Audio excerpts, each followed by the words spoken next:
Hey, what's up, everyone? This is Derrick Broze of the Conscious Resistance Network. Of course, you are listening on my Patreon, or you're listening to my brother John here, his Patreon. What's going on, brother? How you doing, man? I'm doing good, and we're doing this cross-promotion thing, though. People, like I was just saying, people are either listening through your Patreon or through my account. So for the people who may be listening through my channel who don't know about your work, John, where can they check out your page and see if they want to support you? Patreon.com/John, I believe it's John G. Vibes. Actually, I think it might be John Vibes. Let me double check real quick while we're live. But yeah, Facebook.com/JG Vibes is where you find, my daily ramblings, and the extra content is at Patreon.com/John Vibes. I just double checked it. Okay, /John Vibes. Got it.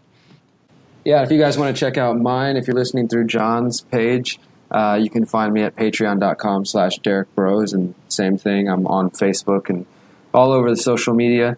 But most of you probably already know that John and I have written books together, and we've done talks together and articles and all sorts of things together. And we decided to do a podcast together and do a couple of podcasts. We haven't done this in a while. Some of you may not know that this is actually one of the first forms of working together that we did after we originally met. Do you remember that, man? Just doing my old radio shows or... Yeah, and that was actually where the idea for the first book took hold, after we got on the radio for like an hour or so and started talking about these ideas with spirituality and anarchism that so many people really were relating to, but there was just nobody in the public sphere talking about. So we just got so excited about that interview that we decided to write a book about it. It would be cool to try to dig that thing up, actually. Yeah, I know exactly where they're at on YouTube. I still have them on my old YouTube channel. If anybody wants to go check that out, it's youtube.com/Derrick Broze Live Free. And you can find one of the playlists it was just called The Conscious Resistance, and you can see several different clips with me and John talking, and those were all basically the beginning of us developing the book idea and what became the trilogy. And that's what we're going to talk about today. We released the final... I think it's the final, the last part of the trilogy, the Conscious Resistance trilogy, which is called Manifesto of the Free Humans. We released that back in April at the Free Your Mind conference, and I've just been wrapping up doing a national tour promoting our ideas and promoting Holistic Anarchism, what we're going to talk about today, and freedom cells and agorism and all these ideas that we talk about in the book.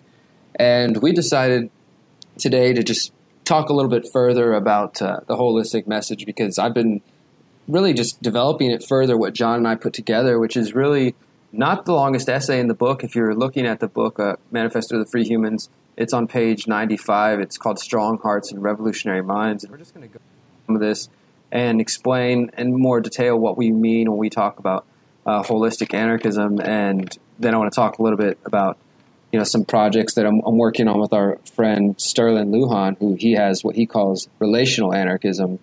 And, we're basically we're working in similar spheres, I guess you could say, to try to spread these ideas that anarchism is about care and concern for your fellow human being and self-ownership and respecting them. And also the spiritual, psychological, emotional element is about elevating people to try to be the best versions of themselves that they can be. And so we're going to get into that. You want to go ahead and just start with that, John? Yeah, definitely. To just speak broadly, one of the things that we as anarchists is the massive stigma associated with the word one, and just the idea of rejecting authority in general. And there are various different branches of anarchism. People who are kind of new to it wouldn't be familiar with that, but people who are like steeped in a lot of these online debates and stuff are very familiar that there's various different sects of anarchism that's based around mostly economics. There are some other beliefs that branch people off into camps, but it's mostly economics. And what you see is, you have your anarcho-communists who are very vocal and who are, very aggressive. And then you have on the other side the anarcho-capitalists who are also extremely vocal and extremely aggressive. And you have this same kind of fighting that takes place in the political sphere. And I mean, first off, it's detrimental to the people involved because they're not getting anything accomplished. They're not actually working towards solutions. They're just having the same type of political bickering that exists in the mainstream. But it really kind of destroys any chance of anybody else turning on people to anarchism or expressing these ideas, because it leaves a black cloud over them. And what we want to do with this, and what friend Sterling is trying to do, pretty much the same thing, just with a different name, is really just trying to connect with people on an emotional and compassionate level, trying to identify what the actual problems are that are making people at odds with each other and are putting people in strife, and working towards solutions to those problems. And notice that in that situation, there isn't like an enemy. It isn't like a battle. There's problems and there's solutions. And Holistic Anarchism takes an extreme focus on bringing those solutions to bear instead of fighting an enemy. Is there anything to add to that? Well, I definitely think that not only is it the focus on solutions, but we're talking about holistically, and I think that as I have gone just doing the talks and as we've been releasing the book and spreading the ideas, and I've been really doing a lot of, I guess you could say, research and just trying to watch what kind of people are responding to this message and what kind of people are coming to the tours, stops, and who are resonating with these ideas, both agorism and this idea of working holistically. And we're going to get further into detail on what exactly we mean by that.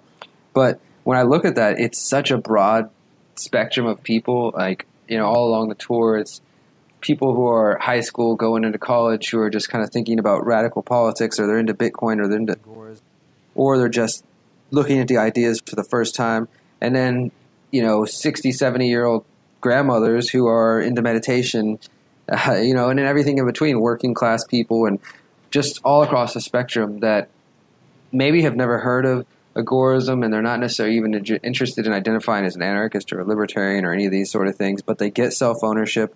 They understand the ideas of what it means to think about this situation holistically, and they understand counter-economics and the need to just create something new rather than working and trying to change the systems of old. So that's been really awesome, but it's definitely, I feel like it's about solutions, but without a doubt, this is an individualist strain of anarchism. You're talking about all these different type of sects and divisions, and they do exist, and, to some people, they might not like the focus on the individual that we emphasize, but I think we also try to take, again, the holistic approach. It doesn't discount it doesn't, some would argue that maybe holistically, the definition that I'll get into in a second, that it's almost calling for collectivism. And I've seen some scholars even define it that way, that it's like, the holistically means that the whole is more important than the individual parts. And that's not at all what we are talking about. We're saying, for there to be collective liberation, that we need to focus on building each other up as individuals. And that starts on focusing on our individual healing and things of that sort. And I'm going to go ahead and just jump right into the first part of the chapter, John, because it gets into what we're talking about now. What we wrote was the next essential piece of this triangle of liberation, which I think we can probably save images on the Patreon. So is that we're talking about. There's two of them that we're going to talk about. Yeah, good idea. And you guys can see those, but with this triangle of liberation, basically in the book, and which you can download for free at theconsciousresistance.com/books. When you look at the pyramid of this triangle, we have at the top sovereignty of the individual, which is self-ownership, non-aggression principle. We have permagora, which is perma, and then we have this mindfulness corner. And this chapter basically is going through what we mean by mindfulness and all the different ideas that fit in that category, which I think I would include, obviously, meditation, any sort of meditative practice that, as we describe in the first book, it doesn't necessarily just have to be sitting in lotus position. There's all sorts of practices that help an individual connect to themselves and of that sort. And, meditation, you could say things like yoga. We would also say psychedelic therapy in some areas, nonviolent communication, all these different tools that help an individual become more mindful about their actions, about their thoughts, about their habits, and the way that they live. And this is, you're already starting to kind of see what we mean by holistic, because we're not just focusing on politics or all these economics or whatever. Economics or, knowing, because a lot of people, they just focus on like, well, what did Rothbard say, or what does Hoppe said, or what did Kropotkin say, or what did, any of these different philosophers who have contributed ideas and things of that sort, who never wanted to be deified in the first place. But some people get so stuck on, well, what did they say, or they said, and not being able to think for themselves. And they also just have this sort of narrow focus of, we just have to talk about the political or the economic, but we're trying to take it beyond that. And there's a lot of faction signaling, I guess you could say, going on, where it's like people have picked their camps and they have studied what their camps believe, and then they have formed this social group around these camps, and they won't break from that, even if they see some in front of their faces that would convince them otherwise, to kind of deviate from the dogma of whatever social circle they're in. Yeah, absolutely. And, I want to just say this briefly, because, it just seems like the more I think about what we're doing here, I'm really glad we're doing it, because it's definitely timely for what's going on around the country. And I think that holistic anarchism and this message that we're promoting through the book and that we're trying to put out there, it really is the solution to divisiveness that the media is putting in front of us. I also think, and I've recently written a couple of articles, that a lot of this is being socially engineered, and at the end of the day, people are getting along, they're working together more often than not, and it's a minority of people who are extremists having things apart or attempting to do that. So, but I do think that the answer to that divisiveness and that manipulation and those things is this message. So I'm going to read this paragraph briefly. The term "the conscious resistance" was born out of an awareness that the world is in a state of imbalance due to the influence of small groups of elitists working to use the state and corporate power to live off the fruits of the rest of the world. It was born from our individual realization that those who wish to control and manipulate others do so because of their own pain. This pain is absorbed by the population and then turned into fear and anger. This results in states of anxiety and disharmony, which allows for the continued manipulation at the hands of the same fearful elite. Our ambition is to lead the way by being open and vulnerable about our own struggles and triumphs. For this means incorporating meditation, positive affirmations, visualization, and other practices into our message of anarchism. Because of this decision to focus on healing interpersonal relationships, the conscious resistance could also be referred to as holistic anarchism. So the definition, again, that I was referencing, it comes from the theory known as holism, that's Holism, which argues that the universe and nature should be viewed in terms of interacting wholes that are more than the mere sum of elementary particles. It is also defined as relating to or concerned with wholes or with complete systems rather than with the analysis or treatment of dissection into parts. So holistic medicine talks about treating the body and the mind, while holology examines humans and the environment as a single system rather than as separate entities. So what we're talking about is, in order for there to be an end, a reduction and an elimination of statism and authoritarianism, it's not just going to come from examining the political and economic theory, but we should view this struggle in a holistic manner and start looking at all the different areas of our life and seeing in which ways our personal habits and prejudices are actually contributing to the oppression that we see.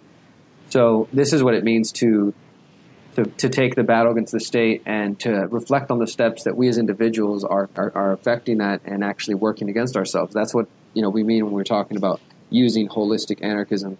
John, anything else you want to add to that? Just that I think that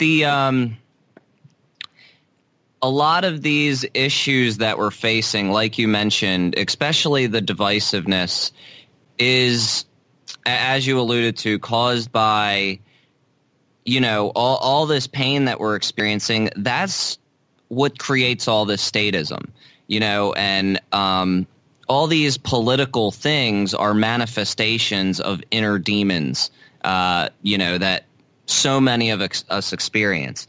And this is brought onto us mainly, I believe, through our childhood experiences, because, childhood is hell for most people here on this earth, even if they have great parents, which is the rarity. you're sent through the gauntlet of public school in the most cases, which is a terrorizing experience. And, even these people who are ruling class elites, I hate to imagine the type of pressures that were put onto them as children from, their messed up parents. I know that these people are our oppressors and our enemies and such, but, we're either going to have to kill them or we're going to have them. And killing them doesn't really seem to work. We've been trying that forever. So we're going to need to find some compassion for these people who are our enemies and find some way, crack that, lock that's on their hearts. You know what I'm saying? No, absolutely. And I do think that's an important part of this as well, as empathetic, having an empathetic nature. And that doesn't mean that we shouldn't seek justice or accountability for the people who are manipulating and interfering in our freedoms in our world. But I definitely think that if we want to avoid becoming the monsters that we to rid ourselves of, then like every other revolutionary movement of the past, then we need to really think about this long and hard on how we're going to be able to deal with this. And this is something I think we both put a lot of time into. And some of the examples that we give here in the book, we go into this a little bit further. And we're talking about how in Book 2, Finding Freedom in an Age of Confusion, we mentioned nonviolent communication and Marshall Rosenberg. And we talk about how implementing that into our regular interactions is definitely a helpful way. We write right here, again, from a holistic anarchist perspective, the way we communicate with each other, with other free people, is equally important to making sure our arguments are sound. It's extremely difficult to have a rational discussion when both parties feel their concerns are not being heard. And so this, of course, leads us down violence, condescension, or passive-aggressive tendencies.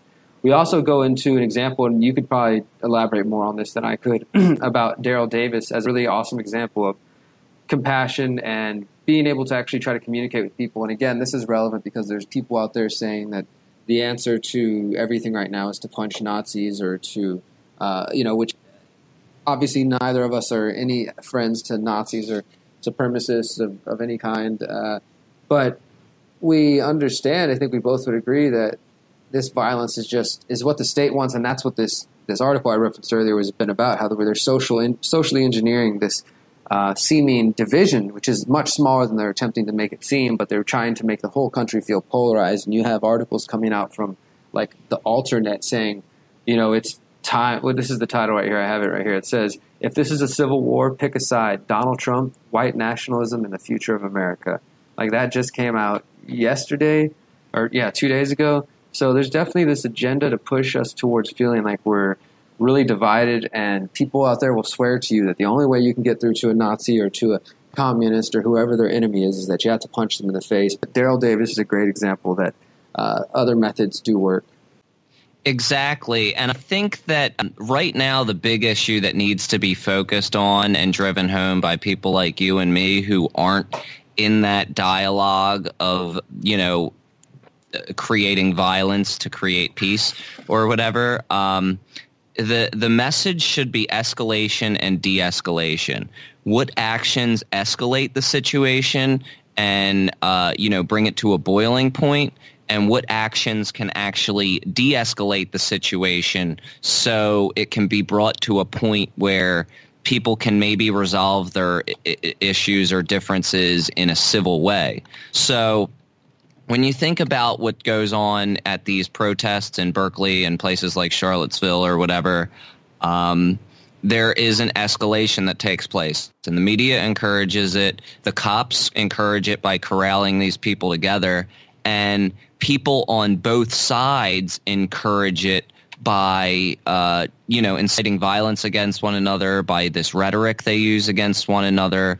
It's like every time somebody throws a punch on one end, the other end, they feel much more like a martyr. They feel some, and then they're ready to lash out.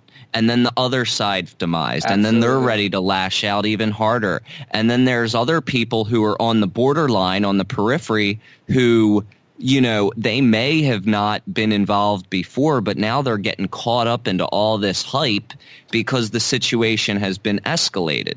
Now, and people are telling them to pick a side. Exactly.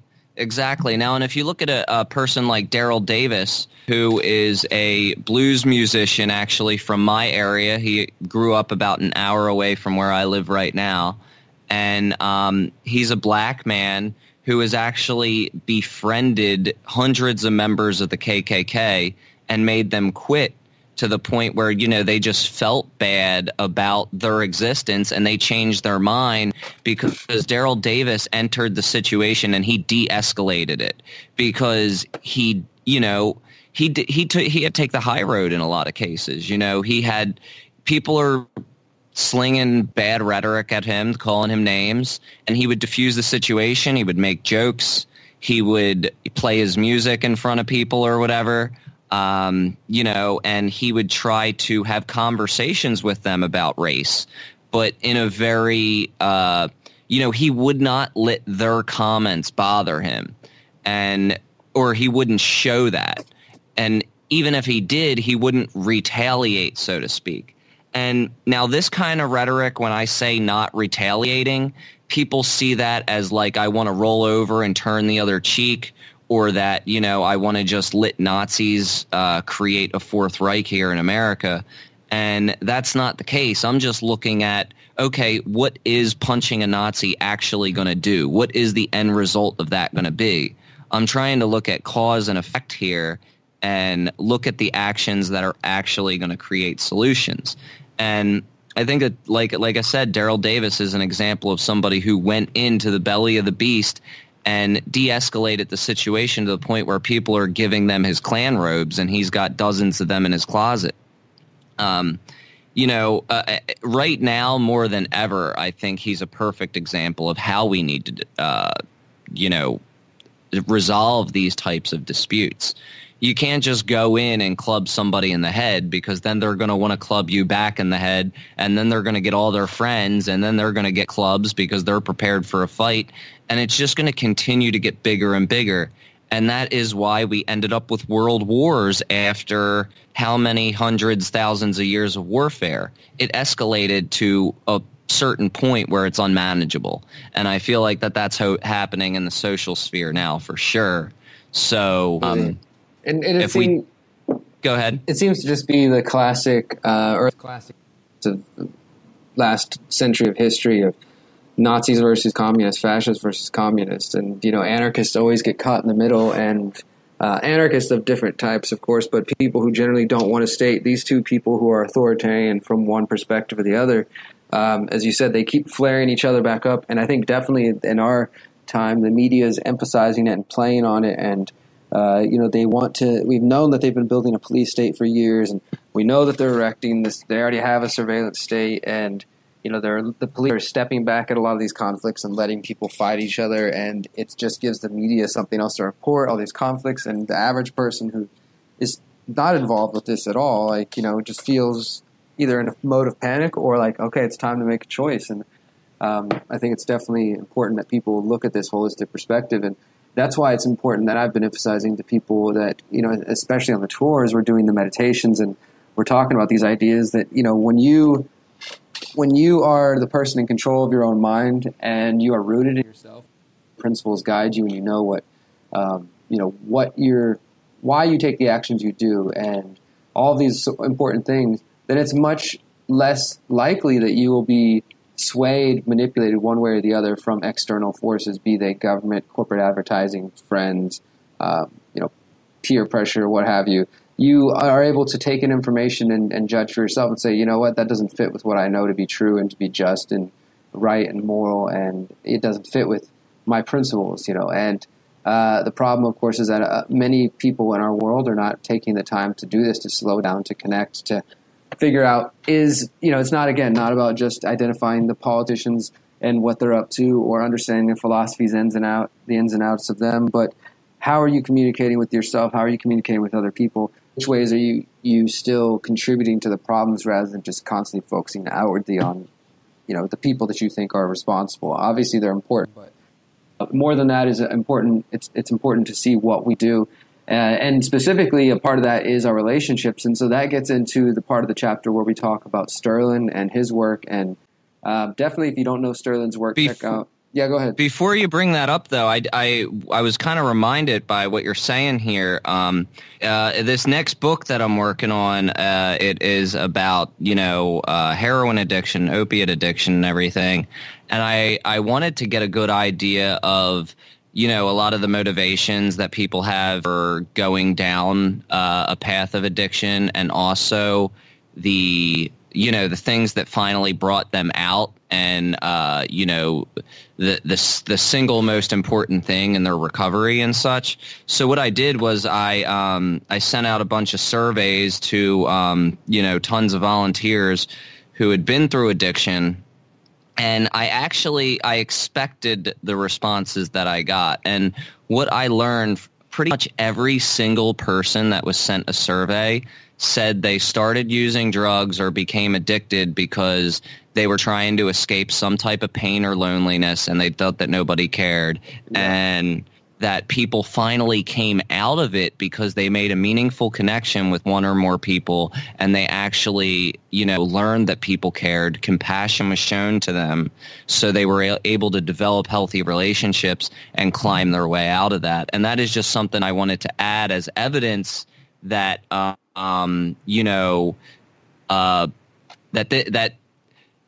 this lack of connection definitely drives people towards adverse, destructive behaviors. Absolutely, and that's why we focus on, the holistic, the conscious, the sort of spiritual, personal development. And throughout both, our book series, we try to emphasize, and hopefully successfully emphasize, that it's about developing these relationships and examining ourselves, examining our personal relationships, our relationships with the people in our lives, and seeing where there might be some healing needed and how we can work through that as free people and be able to do that in a healthy manner without having to run to things of like drugs and sort. Obviously, John and I are both very supportive of cognitive liberty and people being free to alter their states of mind. And obviously, we talked about psychedelic therapy, but there is a difference between that and unhealthy drug use, obviously substance abuse. And it doesn't have to be just illicit drugs we're talking about. This is alcohol, this is cigarettes, this is all kinds of things. And practices and things that people use. Whenever I tell my story when we're on the tour and I open the talk up with talking about how to the point I'm at now and why I personally know that healing is necessary, I share my story of drug abuse and drug use. And, pretty much every time somebody will come up to me and say, hey, man, never struggled with drugs, but this is how I was struggling, and or just relate it to whatever they went through. And I think that's really important too. That we're all just dealing with different things and we're trying to find healing, and that's what the holistic message is about. Because again, you can't just throw bricks through windows and expect things to change, or behead the president or the king, or fight off the fascists or fight off the communists and expect things to get better. Like that's not how it happens. There's a lot of people who are angry and who are lashing out, I think. But so we can try to keep this under 30, 35 minutes. I'm going to move on, brother, to talk about Sterling's, because this brings it to pretty much the end of the chapter. This chapter isn't really one of the longest ones in here, and I think because we spent the whole book elaborating on these concepts, and we basically just give it a name at the end by calling it Holistic Anarchism. But as I mentioned earlier, Sterling and I are going to try to work on just an expansion. He's going to expand on some stuff he's already written about relational anarchism. And of course, John, if you want to contribute on what is holistic, because the way I see it, another picture we'll put down there for you guys, or it'll probably be the thumbnail, is this Holistic Anarchism logo that I had made recently, and it's just this, anarchy A, but it's got almost kind of like flower petals, and it's intersecting circles, and it's just a really cool image. And it's similar to some of the images I saw when I was Googling for holistic images and what people think about. And so, of course, it's like an individual, and it's a piece of individual parts interconnected, basically, over an anarchy A. And the way I see it is holistic is when we're talking about, okay, how do we contribute to the problems that we see? What I mean by that, in two examples I've been giving recently, are, let's say, the March Against Monsanto and the End the Fed rallies that were taking place all around the country for a few years, is both these groups had missions, they had goals. They were marching against Monsanto, whether people were concerned about the pest industry or concerned about GMOs themselves, or Monsanto's corporatism. they came out there because they wanted to march. And then on the Fed side, people obviously they wanted to either audit or end the Fed, try to get bills passed or raise awareness, and hold conferences all around the nation and try to make it a national issue and see if the people would take it up. And they marched all around the country. I mean, marching against Monsanto were just marches that I've seen in years, especially because it brought out a lot of like soccer mom types, people who'd never really been out. And the Fed people, they had a lot of big names come speak and talk, and both were active for a couple years. They seem to kind of have died down now, but what I'm getting at here is that these people, they go march in the streets and then they just go home. In Houston, we were involved. We were organizing with March Against Monsanto Houston, the Houston Freethinkers. But the only thing we really did was to say, hey, after y'all go march by them, that's all over, and you had 200 or 300 people out there. After that happens, let's go to the community farm, the last organic outpost, and let's all learn about growing our own food and actually trying to give them like, hey, you want to get away from this statism, this corporatism, start growing your own food, stop being dependent on these systems. And it wouldn't surprise you that we had, I think, 300 people at the march and maybe less than a handful that actually showed up to the garden to figure out the practical skills. And so to me, that's not thinking holistically, because if you're thinking about that situation holistically, you're thinking, okay, I have a problem, pesticides. I don't want to support the pesticide industry. Okay, let me do research, find out what companies use these pesticides.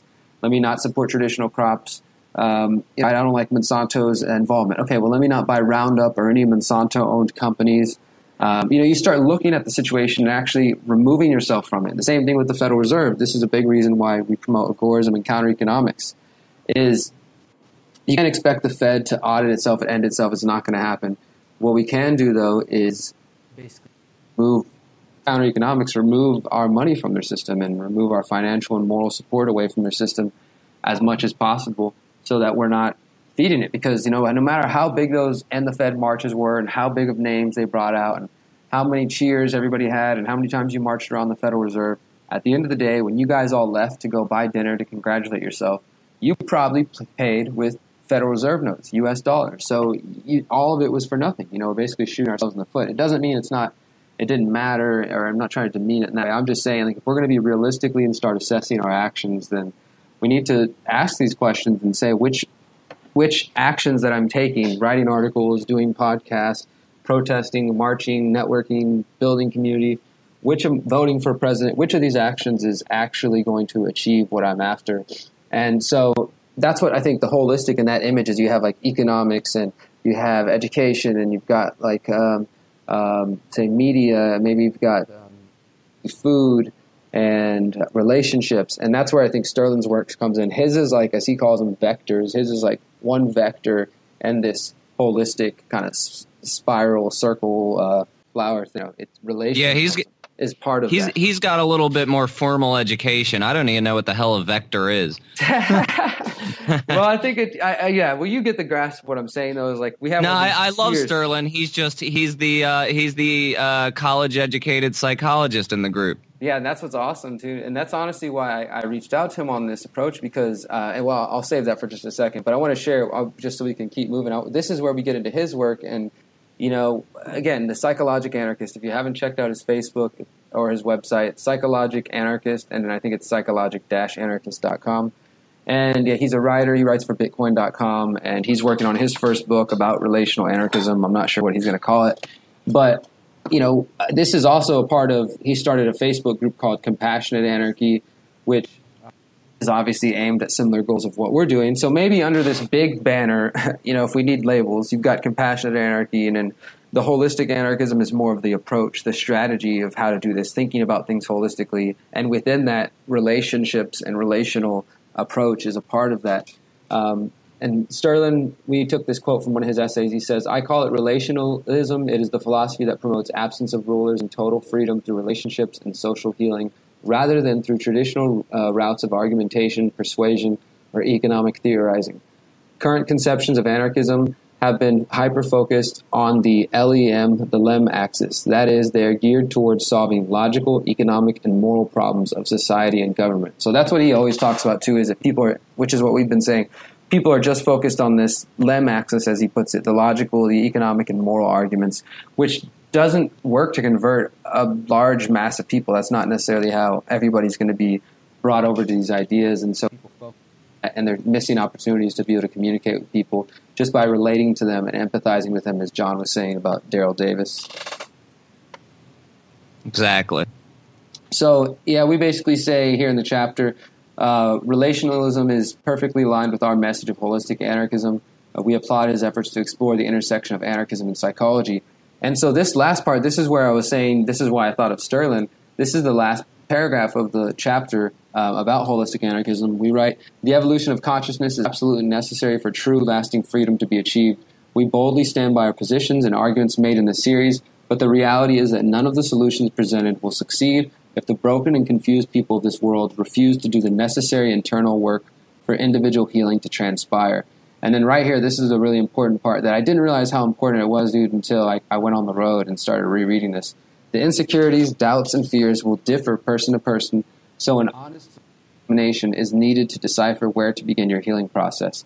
So as I was going on the tour, man, I realized that, like, when I read that, I know exactly what we mean, like self-examination, like look at all, like what we've just been talking about, look at all these areas of your lives. But I was thinking maybe that's sort of vague for some people, like that maybe there's a certain kind of person who's just like, they read that and it sounds nice, but they don't really know what to do next. So on the tour, I started developing a workbook, how to actually, like, I actually started developing what I'm just calling the honest self-assessment. And it's not necessarily going to be meant for anarchists or anything like that. It's just going to be like maybe 10 pages of a notebook that people can write in and work in and like just take them through this process of being able to identify inconsistencies in their life. Like first by looking at like who do they see themselves as, and do they value themselves? What is their self-perception, their self view, and then what are their goals, their short and long-term goals, what are their principles, what are their habits, relationships look like, and basically walking them through that so they can identify these things and actually help them. So, not only are we giving it to them in this philosophical way, but we're actually trying to say, here's a process, here's a workbook that can help lead you through this, if taken seriously, because pretty much this is what I did on my own personal level when I was locked up, is just like started evaluating and asking myself these questions. And so I've been doing this self-assessment for myself and on the road, and it's definitely been helping me confront some pieces of myself that I want to fix and improve upon and work to better, become the best version of myself. And I started thinking like, well, shit, Sterling's got this psychological background, maybe psychology background, that maybe he could take an element of this and maybe add some information to, like, now that we're able to help them identify the inconsistencies, it might be helpful to say, well, what causes these inconsistencies? And we talked about this too, like you said, what happens to us in our childhood and our relationship with our parents and with our environment and stuff like that. But I asked Sterling the other day, like, hey, man, would you be interested in contributing to this? This is basically going to be like an added part to the Manifesto of the Free Humans, which will actually help take people through that self-assessment or that self-examination. And so Sterling's down. He said he wanted to help contribute and find some way to, like, bring in the psychology of it all, like what causes people to not live up to their potential, to have goals that they don't reach, and to doubt themselves or to keep themselves back. Like, and how do I help them? Like, help them see that, like, wow, I'm not consistent. I say I want to fix the environment, but I'm polluting every day, or I'm using plastic bottles all the time, or whatever it may be. And then being willing to confront yourself and ask, like, okay, what am I really willing to do to achieve the change I want? And hopefully people are then motivated to actually change. Absolutely, man. I think that was great. So that's what we're working on with that. And I guess that pretty much wraps up. That's the chapter there. I mean, it's as I said, it's free to download on our consciousresistance.com/books, and you can purchase it through there. The Create Space link is on there if you want to get a copy. And look out for more information on this. We definitely plan to keep pushing it out there. And I guess one thing that's interesting to me, or that I'm curious about, is what do you guys, both on John's Patreon and my Patreon, what do you guys think are some other ways that we can think about this struggle holistically? I've mentioned economics and food and education, and this just means looking at these areas and seeing which ways you can break away from statism and dependency and corporatism and authoritarianism, how you can break away from those things and become more independent and more decentralized and localized. What are other areas of your life that you think could be valuable to apply the strategy? I guess just let us know, and and we'll both get back to you one way or the other. Is anything else you wanted to go over before we break for this one, brother? No, I think you wrapped everything up really good. Cool. All right. Well, thank you guys for listening. Please continue to support me on Patreon. And if you're listening from my side, definitely go check out John's page. His is called John's Hidden Stash, and I think you'll enjoy it. It's a pretty new channel, so he's just getting going, but go show him some love. And thank you to all of John's Patreons for checking out what we're doing here. Yeah, thanks, everybody. Peace.